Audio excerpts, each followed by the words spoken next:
So you are Mr. Saurabh Sutradhar. Yes, sir.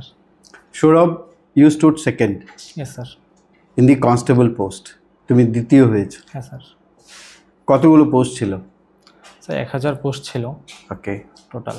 R selection কতজন পেয়েছে? Selection এখন পর্যন্ত 975 জন পেয়েছে। 975 জন পেয়েছে কনস্টেবল। হ্যাঁ।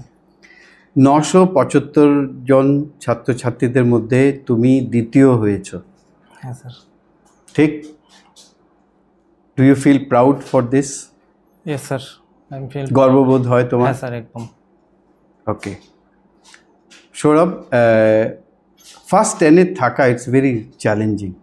Yes sir. এবং যারা খুব পড়াশোনা করে থাকে ওরাই এই স্থানগুলো অধিকার করে থাকে, এটা আমরা জানি। হ্যাঁ। ঠিক?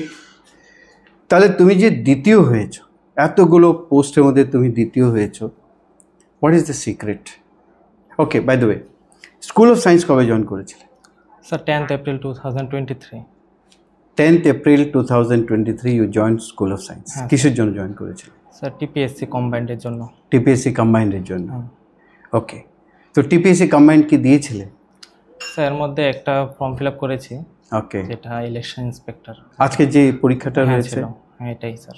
ওকে, তো তুমি দাওনি পরীক্ষা? না স্যার, আমার যেহেতু সামনে আমি জয়েন করবো, তাহলে কিছু কাজ আছে, তার জন্য আমি আর এটা স্কিপ করেছি। ফার্দার যদি আসে তা ট্রাই করব। Very good. তাহলে কনস্টেবল, তাহলে তোমাকে মানে ট্রেনিংয়ে পাঠাবে, তোমাদের সবাইকে ট্রেনিংয়ে পাঠাবে, তাই তো? হ্যাঁ। তোমার কোথায় পড়েছে ট্রেনিং? স্যার পিটিএ কেটিডিএস, যেটা নরসিংগড়ে অবস্থিত, এটা সেখানে। ওকে, তাহলে তুমি কনস্টেবল পদে পেয়েছো। আগামী দিনে তো আরও অনেকগুলো পরীক্ষা হবে শুনেছি, সরকার অলরেডি অ্যানাউন্স করেছে। আমাদের অনারেবল চিফ মিনিস্টার তোমাদেরকে যেদিন অফার লেটার উনি দেন, উনি নিজে বলেছেন যে আরও অনেকগুলো পোস্ট বোধহয় আবার ভ্যাকেন্ট আছে, তাই না? কনস্টেবল কতগুলো পোস্ট ভ্যাকেন্ট আছে? 916 জন পুলিশ কনস্টেবল আসবে, 200-এরও অধিক পুলিশ এসআই আসবে। ও, সাব ইন্সপেক্টর নেবে? হ্যাঁ sir. Very good. Sub inspector পুলিশও নেবে? হ্যাঁ। Very nice.